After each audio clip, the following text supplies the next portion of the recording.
Ladies and gentlemen, good evening, good morning, and good afternoon. This is D. Stanfield coming to you live, Fresh Perspective Sports Late Night Edition. Coming to you live with D. Burtz and O 2.0. D. Burtz, how you doing tonight, man? What's going on? What's good, man? You know, homages due, homages paid. Roll Tide got their ass rolled out the stadium. Hey, man, watch your mouth, dog. Watch your mother sucking mouth. Bo 2.0, man. What's good with you, man? Ask Bo. How you feeling tonight, man? What up? We're sunshine. Hey, that's what. Hey, that's what we're calling them, right? Sunshine. Hey, man, sunshine showed up tonight, baby. Yes, he did. Big way. Absolutely, man. Absolutely. Sunshine definitely got loose tonight. Clemson Tigers over the Alabama Crimson Tide, 44-16. The freshman sensation Trevor Lawrence dominated Alabama for the most part, going 20 for 32, 347 yards, averaging 10.8 yards a pass, scored 3 touchdowns, no turnovers. His counterpart, Tua Tagovailoa, 22 for 34, 295 yards, 8 yards per pass, 2 touchdowns, 2 interceptions, with a striking QBR of 21.5 as to where Trevor Lawrence ended up with a 92.8. Startling performance. I think the biggest startling statistic that we could show here is the fact that Trevor Lawrence dominated the Alabama defense, a defense that has been performing pretty much the entire season, but did not have the depth that they are accustomed to having, especially in the secondary. Clemson in the first half was not able to run the ball at all, but in the second half, they were not only able to run the ball, they controlled the time of possession. They were almost flawless on third down, and they were just simply spectacular. So we're not going to spend too much time on this tonight. I did want to go ahead and jump into a couple of points, but before I do, I'm gonna throw it over to D. Burtz, man. What's your take on tonight's game? How did you feel about it? Hey, man, I think you taking this very well. You know what I'm saying? You got put in the grease tonight. The Roll Tide, roll blunt, roll your boat. Y'all got all the work tonight. But in all seriousness, I think that Dabo Swinney is one of the top 3 coaches in football. Especially he's making his case to be number 1 right now. Or you can still say it's a 1A, 1B now. Now that Urban Meyer is gone, it's him and Nick Saban at the top. And one thing about Clemson, I feel like that they can match them athlete for athlete. And schematically, they matched up with them well. It was not going to be a situation where they were overcompensating for lack of talent. So they tried to out-scheme back. They didn't have to out-scheme. We're going to play football. We're gonna play man-to-man some. We're going to play some zone. We're going to do what we have to do to slow down that attack. That's all they did. They slowed down Bama's offense. They didn't completely shut it down. Bama was able to move the ball up and down the field, but in certain situations, mainly third down, Clemson was able to continuously get off the field.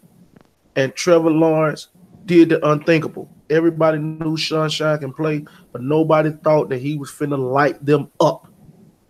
The sun rose tonight. Absolutely. You said something that was pretty clear and apparent, but that nobody expected. You said that Clemson's defense was able to slow down Alabama's offense. Do you care to go any deeper on that? In terms of the details, I know we talked about it offline, but I would like to. I think that one thing Bama was not prepared for, even though I think they was conscious of it, but they didn't realize how good Clemson's D line was, and they was missing their top defensive lineman. Clemson was able to get a lot of pressure with 4 people.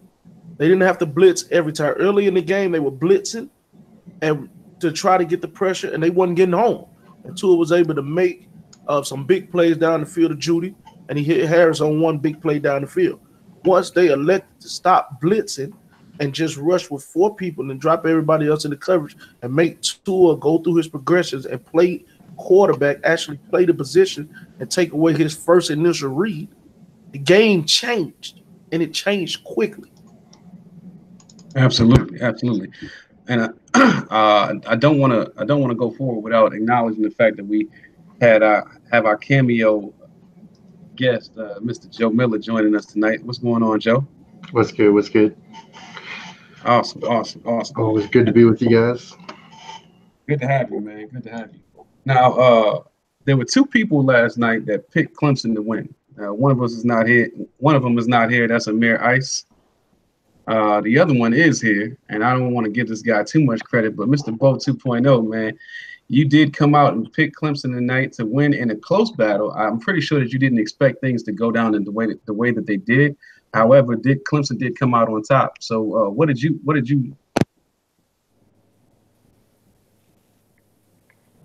you say? Did your phone? I mean, it went blank. What you had said? Yeah, he put himself on mute. Okay. Hey, you on mute, man. But I'm gonna just say this. Clemson outplayed Bama, man. Trevor Lawrence is the real deal. Alabama. I had Clemson win this game in a close matchup because I didn't think it would be a blowout. You know, Alabama really pocket quarterbacks don't really play good against Bama. But shout out to Clemson, the O line, man, because he had all day back there to throw. Even if Bama had everybody in the secondary, it wouldn't have made a difference because if your pocket's that clean, you're going to put up good numbers. Well, Bo, I'm gonna ask you this. Did you notice this year that Bama did not normally have the normal level of depth that they usually have on the D-line to where they can rotate 5 to 6 to 7, 8 different people fresh? I did notice that they had that one guy, what's his name, Williams, right? Quentin Williams, who made a lot of plays tonight. Yeah, he made a lot of plays. Made a lot of plays tonight, but like you said, usually Bama have at least 3 or 4 guys on that D line that they should be able to do the same thing Clemson do, get pressure with their front four. You know what I mean? Bama don't blitz like that. You know what I mean? Well, they usually do it with the strength. They usually do it with the strength and numbers, though. They usually rotating about 7 guys. Yeah, and they wasn't able to do that all season this year. Their greatest strength this year was their offense blowing people out. I think the problem with Bama though in today's game, Tua got to take what the defense give him. Man, he want to get 6 every play. But that's been a tendency of his all season, and it took LSU to exploit it. Once LSU exploited that, you started seeing better defensive strategies from everybody. Auburn gave him a good one. Mississippi State gave him a good one. Georgia gave him a good one. Yeah. The Citadel gave him a good half. You bring up a good point, Bo, and one thing I want you to expound upon is you actually saw this coming. You saw Alabama losing this game, but why? I did too. Before you get into this game, why did you see Alabama losing this game? Because like I told you, D, the last 4 years, Clemson and Bama have been the best 2 teams in college football. The last 4 years, Dabo should be 3-1 against Nick Saban. That's just how I feel. He should have won the first. He won the second one. He should have won the first one. And I did think they would do. It was the same team for last year. It was just a different quarterback. Well, let's be clear. Let's be clear. In national championships, Dabo is ahead. He's 2-1 in national championships, but in the college football playoff, he's 2-2. So, and I thought Clemson was the best team all year in college football. I mean, Bama legit too, but I seen Clemson. They played my boys and they beat the dog shit out of my FSU boys, and I just felt like they was gonna win this game tonight. I don't know where they be getting these receivers from, but Clemson always have a 6'2" or 6'3". They have some dogs on the outside of their receiver, man. All they do is throw the ball up and they go get them. They go get them. And I think that's a great point. I will say that the entire year, Clemson's receivers have not been on the high output radar. A lot of the credit has gone to Trevor Lawrence, and I think it's because of his poise and the fact that he's a freshman. A lot of that attention has gone to him, but specifically Ross made some exceptional catches tonight. And I wanted to touch on that, but I'm gonna go to Joe Miller because, like myself, Joe Miller's team is out of the playoffs. And one thing that Irvin Hawkins, who just joined us, and Joe Miller have in common is they are fans of the Baltimore Ravens. I'm sorry, I didn't mean to say it like that.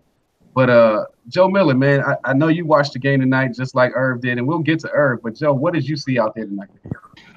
You know, you really can't get a Baltimore guy off of defense. They had their MVP that they were going out there, but I think it goes Brent Venable, I think, deserves a lot of the credit. The way he was mixing it up on defense, He was constantly showing different looks and then dropping people in coverage, just giving them very confusing signals, and they weren't able to get comfortable. They gave up a lot. They just kept giving up. They'd give them 4 or 5 yards, and then when it counted, they would stop them. They'd keep the offense on the field there, but that defense was just rotating through. And when it counted, they stopped them. I mean, you're talking what, 0 for 3 on 4th downs? That's pretty incredible, especially when you're talking against an Alabama. 4 for 15 on 3rd downs. Yeah, 4 for 15 on, and those are 2 points that you and D. Burts pointed out. I guess what I am kind of looking for in terms of going deeper, and maybe Irvin Hawkins can go into this a little bit, but I found it funny that Nick Saban, when in the red zone, inside the 10 no less, did not go with the size and the speed of the defensive line that Clemson was putting out there. I found it kind of peculiar that Nick Saban didn't go to Jalen Hurts in the red zone to give them 3 threats out of the backfield instead of just 1 or 2. So, Irv, do you care to interject on that? Well, you know what's interesting, and hello world. Sorry I joined in late. I think what's interesting, and it kind of brings me back to the situation with Baltimore, how people was clamoring for Flacco, and I feel like in this case, Saban wanted to dance with the person who brought him there. I feel like he wanted to continue with his starting quarterback and not do the whole back and forth thing, even though Saban is known to do this. Same thing with Harbaugh. Harbaugh was not going to put Flacco in at any point. Lamar got us there. We going to dance with Lamar. I think he did the same thing with Tua. Okay, Irv, and I don't know how much of the game you caught, but what did you see out there? Because you picked Bama last night. What disappointing things did you see out there? Unfortunately, I didn't get a chance to watch much of the game, but I want to bring up something. Last year, we had a big conversation about, Sunshine versus Justin Fields. This was, water cooler talk, break room talk. Everybody was talking about these two. I mean, it was basically 1 and 1A. And it's amazing how the decision you make, what institution you go to, and Bert, you can probably speak about this as well, because the decision that you made, changed the trajectory of your career as a running back. But it's amazing how Justin chooses Georgia, Sunshine chooses Clemson, and their careers went in total different directions. With this, yeah, go ahead. I just like to go a little deep on this. Trevor Lawrence, since the 8th grade, was the #1 quarterback in that recruiting class. He was the #1 guy the whole time. Every single passing record that Deshaun Watson has, Sunshine owns it now. So he was already on Clemson's radar. He was the prize guy to get. Dabo Sweeney locked that up years ago. Deshaun Watson and Trevor Lawrence was locked up years ago. Justin Fields was a guy who came on late. He had a strong senior going into his senior year campaign. He lit up the camp circuit. Cam Newton 7-on-7 camp. He ended up being the MVP of that camp. Went to the Elite 11 and threw the ball very well. But Trevor Lawrence was always the guy. He was always the guy. Okay. And I just think tonight that Clemson came in as a confident football team. So Bama couldn't do the normal punk job that they do on people. Like the first, they showed tremendous resiliency. They go down there and score. Then Tua come right back with one of the meanest answers you can get in a football game with the bomb to Judy. And then they come right back and get more money. I said, oh, man, Bama is in trouble tonight. Clemson is here ready to go. Well, D. Burst, I kind of want to interject on that, and I had a conversation with Bo about that. I for one, don't think that Clemson was on their way to a certain shootout or a certain win in the very beginning. To me, Sunshine, Trevor Lawrence, and I don't want to disrespect the guy by continuing to call him Sunshine. However, Sunshine in that movie did overly perform. So I'm gonna keep calling him Sunshine. I think that he looked extremely shaky in the very beginning, even though the pick six helped him out a lot. But the turnovers themselves allowed Trevor Lawrence to settle down, because anytime a passer with the caliber of Trevor Lawrence, homage is paid right there. I'm giving him his due. A passer like Trevor Lawrence, whatever. A passer like Trevor Lawrence with the arm strength and the touch that he has. Anytime you give him a cushion, he feels like he has the leniency to make mistakes when you got a defense like Clemson, especially their front eight. And so when you put those things together, I think that Nick Saban not only got outcoached, but Tua played himself out of a potential win tonight. I feel like I feel like in the second half he came out, and because he's not accustomed to playing from behind, like I said, like I told Bo, he tried to get a lot of the stuff on one play or two plays instead of just marching it down the field. And then in the instances that he did march it down the field and they got inside the red zone, Nick Saban should have stepped in and said, Tua, you need to come sit your ass down and put Jalen Hurts in the game and do what Bama usually does, which is ground and pound their ass into the end zone.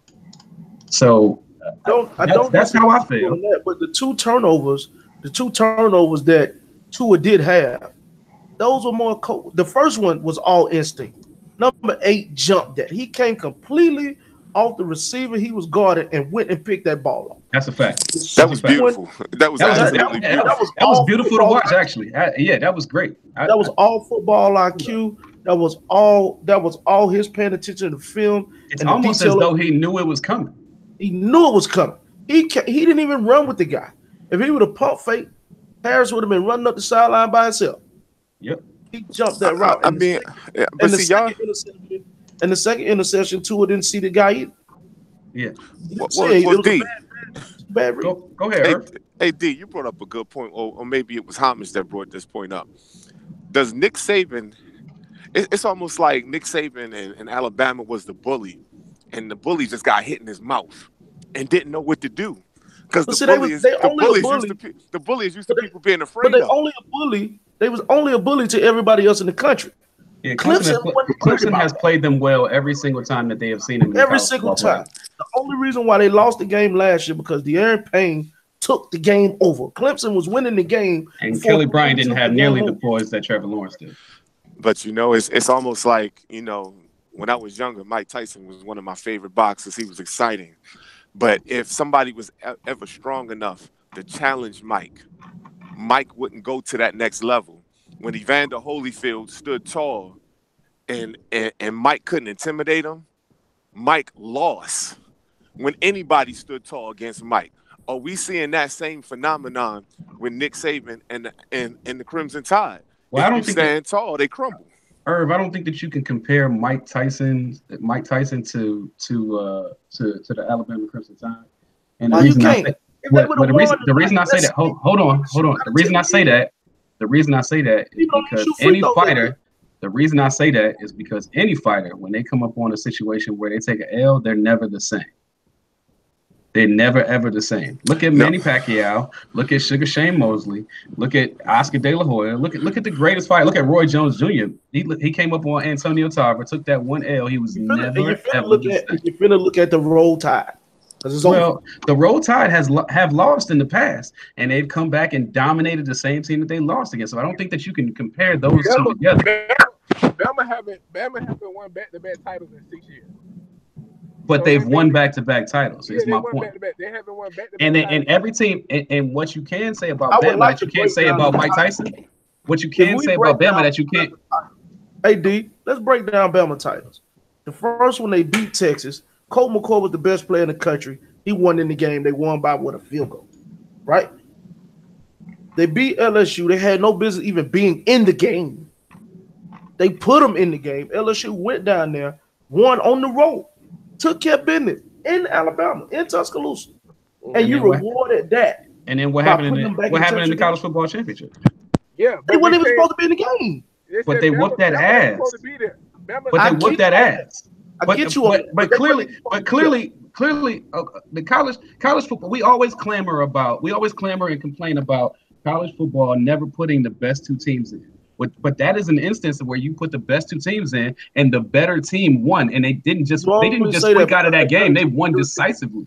But I know one thing: the committee got it right this year.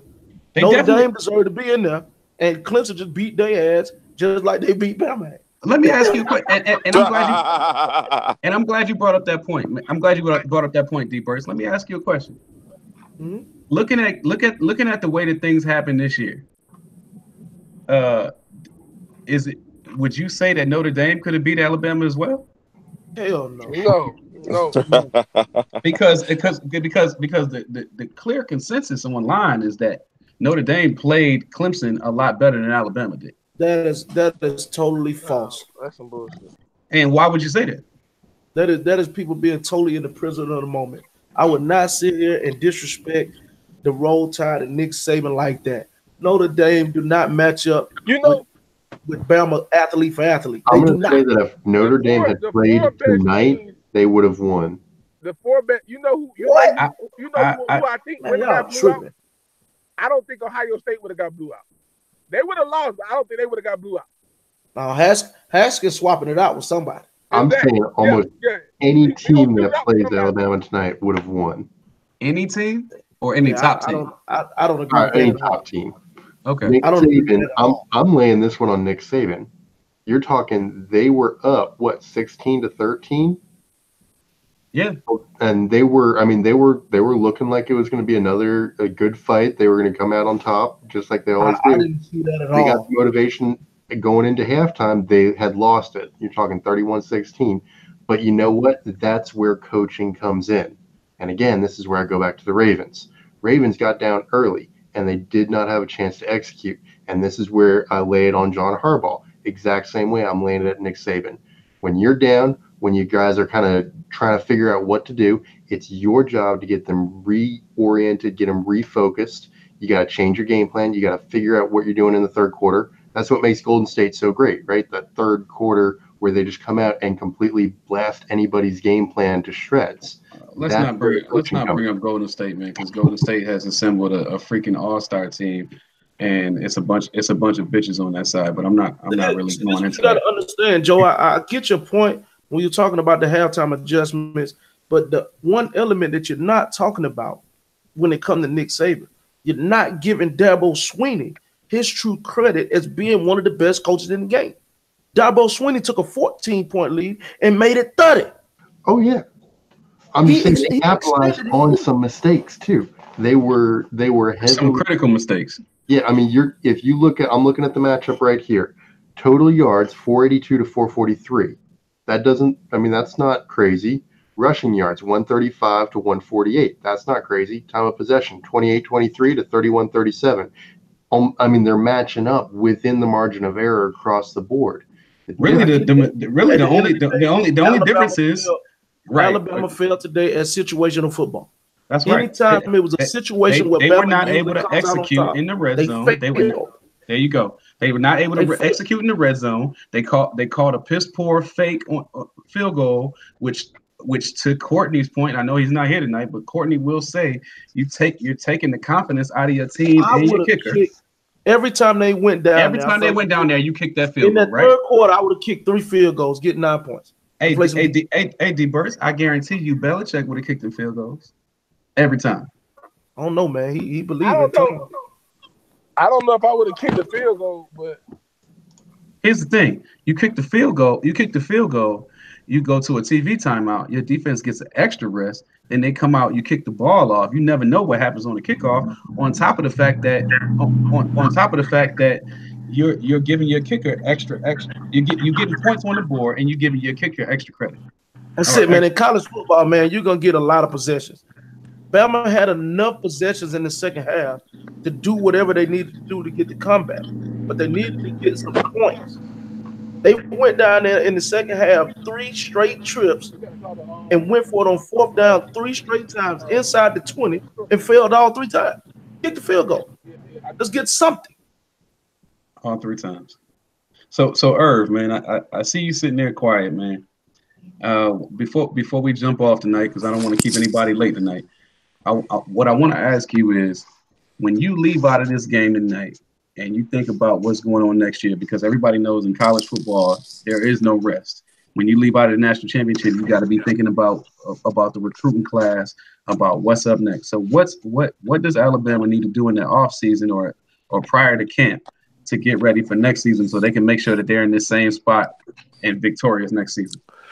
Well, funny. At the end of the game, the Clemson players had some fun poking shots at Nick Saban when they did the, if you want to come to a school where the coach isn't all in the locker room, and they had fun poking at Saban. The Suge Knight Diddy thing, the Suge Knight Diddy thing. Yeah. But listen, Nick Saban is still Nick Saban.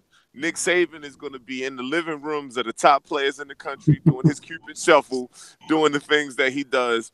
Nick Saban will be ready and will contend again next year. I don't think that he has to do a major overhaul to his program and what he does. He's going to have a top recruiting class. He's going to have a top team, and he's going to make some noise next year, guaranteed.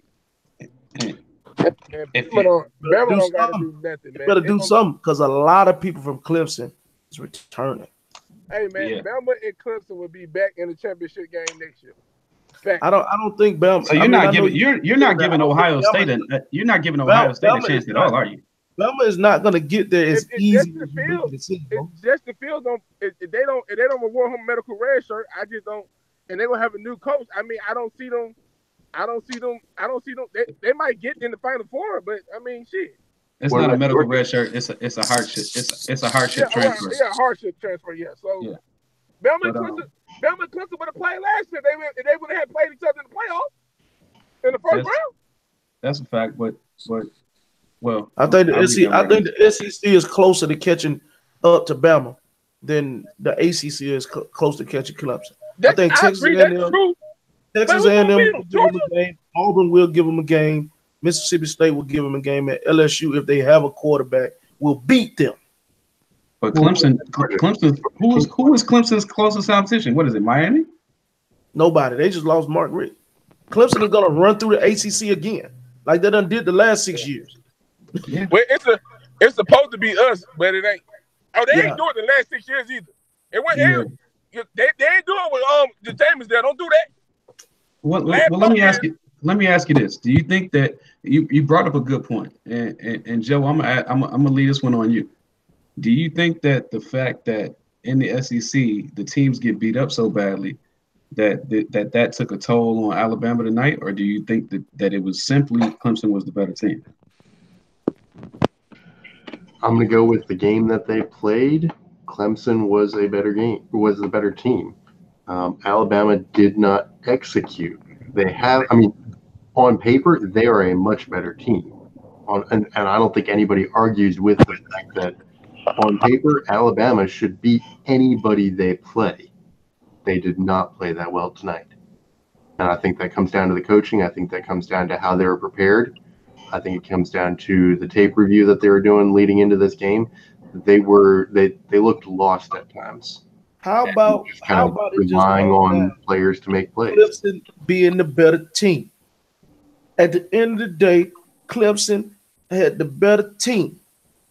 Clemson had the better defense for sure. They had the better defense for sure. Bama has been getting away with it all season with a suspect defense, but their offense have been so superior, running people out of the stadium, that people did not really even continue to pay attention to the deficiencies of their defense. Yeah, I agree. Ever since LSU game, things have been getting exposed week after week after week. Georgia was supposed to do what Clemson did tonight a whole month ago. I agree. This is the first year that a Nick Saban team that their offense been better than their defense. Usually Nick Saban teams, their defense been their calling card. It was the offense this year. So I don't know if Alabama's offense was better than their defense. I think that they were equally balanced. I just don't think that either one was overwhelming. Their offense was definitely better. Don't do that. No, Bama putting up 40 games. Yeah, this is the best quarterback he ever had at Alabama. Man, do you know Bama first half offense, the first half scoring was better than some teams in the SEC scoring the whole game? Remember, sometimes you need to play in the second half. Well, a lot of games. Well, to Irv's point, tell me a reputable game that Alabama had against a top 10 team. Georgia. That's the only one you can name. And their offense did not perform well in that game. What was the question? I said, tell me a top 10 team that Alabama's offense has performed well against. The SEC been down this year. Okay, but tell me a top. Down, Bo. Listen, the SEC is never down. It just doesn't look as spectacular as it normally does because everybody there's true parity in the SEC. That's the difference. Mississippi State was ranked. Bama was ranked. Yeah, they were ranked, but they wasn't. But I'm saying, tell me a top 10 team that How do you feel that they weren't that good, Bo? Bro, tell me a top 10 team that Alabama's offense performed well against. Nobody. So that should tell you all I'm saying is that should tell you the statement that you made was that Alabama's offense was better than his defense, but clearly that's not the case. What's clear to me is in those games where that offense didn't show up, the defense is what held it down. Because they didn't play nobody in the top 10 besides Georgia, D. That's why. The defense didn't hold it down against Georgia. They still gave up 30-some points. Yeah, they didn't play nobody in the top 10 besides Georgia. So LSU, they ain't going to put up. LSU's the only other team they played. So, hold on. Because LSU is 3. LSU. So they beat them 28-0. 29. They played LSU, they played Georgia, and they played Oklahoma in the college football playoff. So let's not do that. I'm not saying that their defense was better than their offense. I'm just saying that their offense was not better than their defense either. It was equally balanced. Country who believes that statement you just Okay. And I'm actually going to agree with Bo. I think this is the best quarterback he's ever had. That's a fact. That's a fact. That's a fact. Now listen, the last two quarterbacks, the best quarterbacks he ever had. Listen, Sunshine did his thing, but let's not sleep. Tua he's going to be the number 1 pick when he comes out. No, he ain't. Is he coming out? Is he coming out this year? No, I don't think he's. There's no way he's coming out this year. He can come out this year. No, he's not going to. He's a true sophomore. True sophomore. Yeah, he can come out this year. He cannot come out this year. Sophomore. You gotta He's be a true sophomore. The only way he could come out if he was a redshirt sophomore. But hold on, D. Birch, you got to show and prove. Who would you take over Tua when he comes out? The film is out on Tua. He's not gonna light the league up like that next year. He's not. Wait, hold on. So what you're saying is that next year somebody's gonna be picked over Tua? Look, man, hey, Tua. Dwayne Haskins is coming out this year, so that's the only threat that he has. The top quarterback that was supposed to come out this year, that he's staying next year. Washington's. That's one guy right there. You talking about Washington's quarterback? Justin Herbert. Next year, it will be between Tua and Justin Herbert to be the first quarterback pick. Tua might not go number 1 overall, but out of him and Justin Herbert will be the first quarterback pick. I'd take Tua. Ain't no mistake about it. Somebody else is gonna emerge too. Man, I ain't worried about nobody else. I wouldn't take nobody else over them too. I wouldn't take anybody else over them either. I hear you, but somebody else is gonna emerge. I mean, I'm just saying. I agree with Bo. Drop his name in the hat next year. Then what you gonna do? I'm just saying. I wouldn't pick anybody at this point in the game. Right now, I don't think anybody would pick anybody over Tua at this point in the game, except for you. I never said I would. I said it's going to happen. Now, if Dwayne Haskins was waiting until next year to come out, then yeah. But I think Dwayne Haskins is doing the right thing because this is not going to be a quarterback heavy draft. He's going to definitely be the number 1 quarterback pick. Yeah, he's going to be the number 1 quarterback taken. And you're talking about playing in college where he's not getting anything versus when they work Dwayne Haskins out in his individuals, they're going to see that boy as a real deal.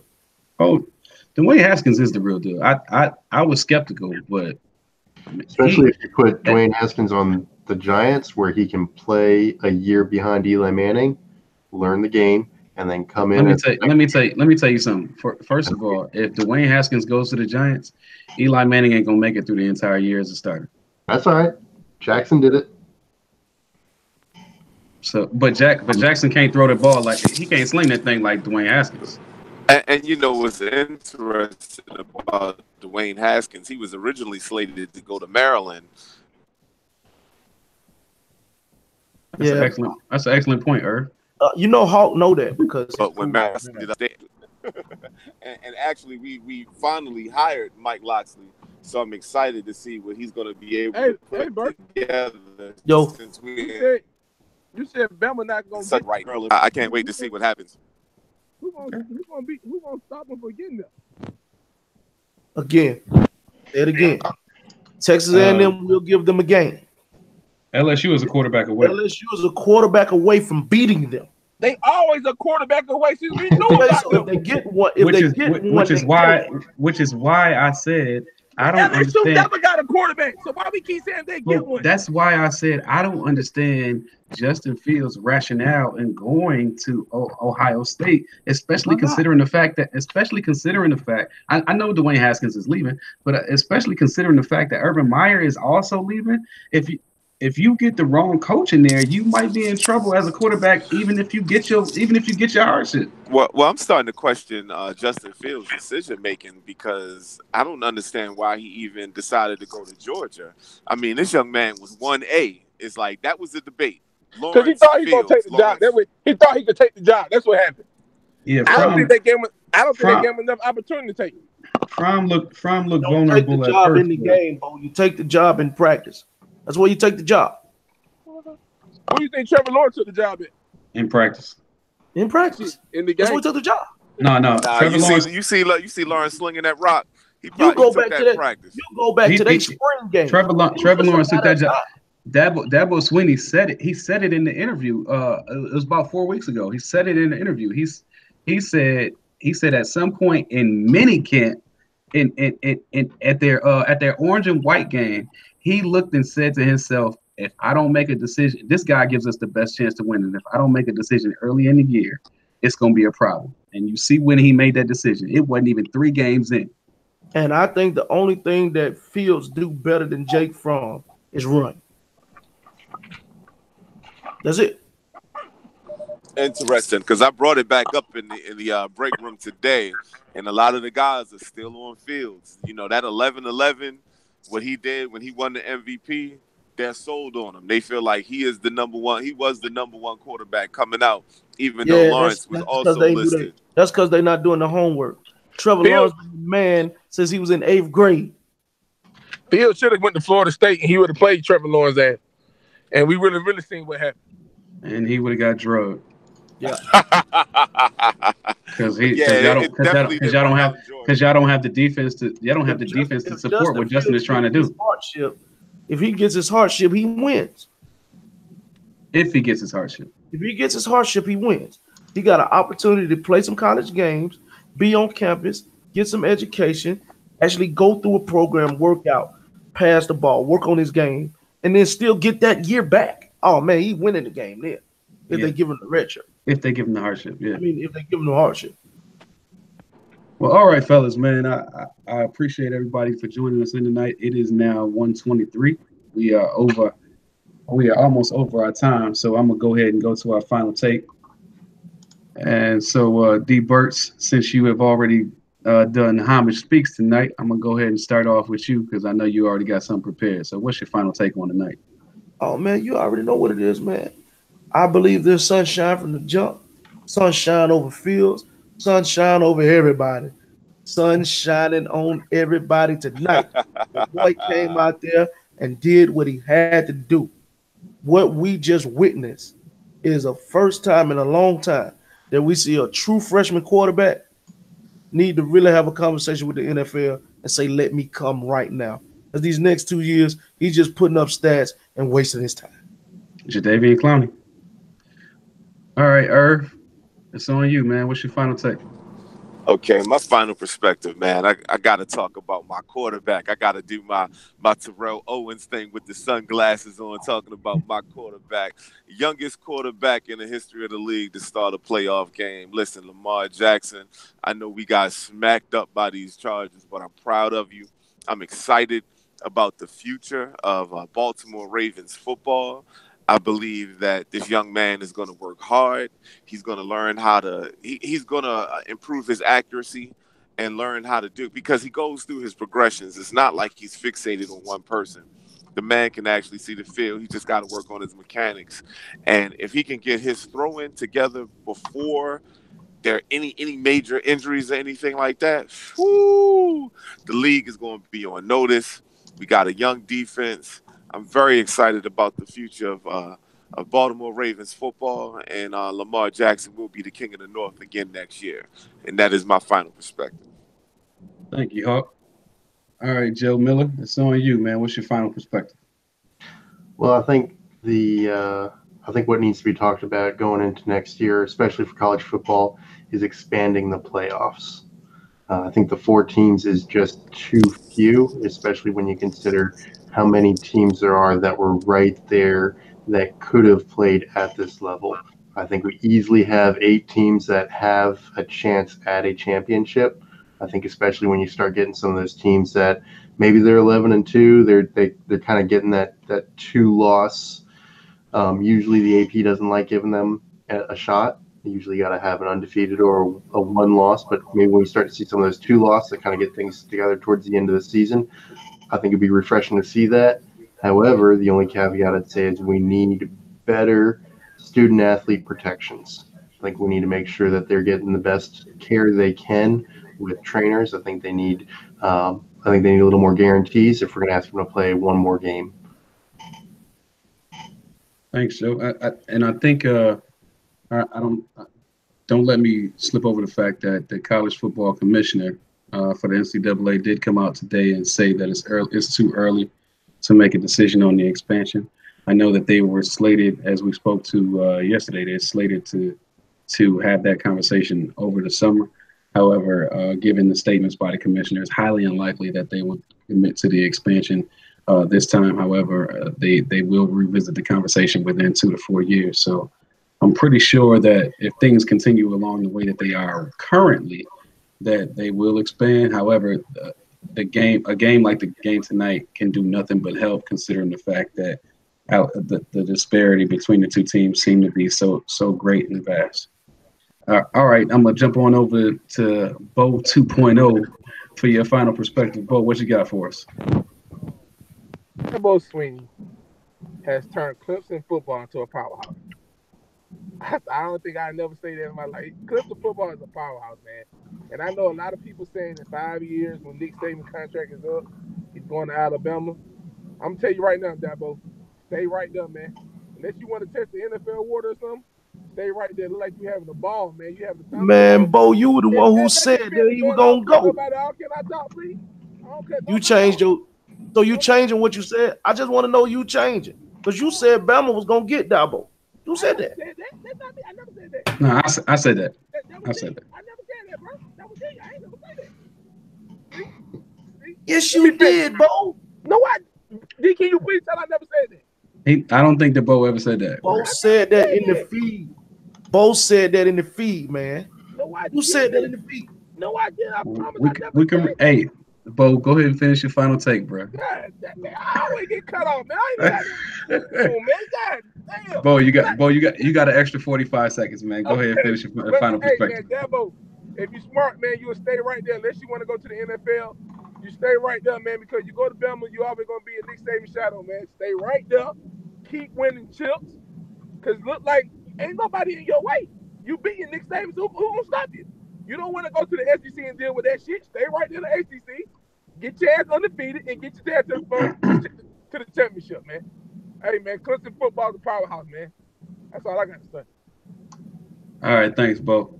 And my final perspective is this, man.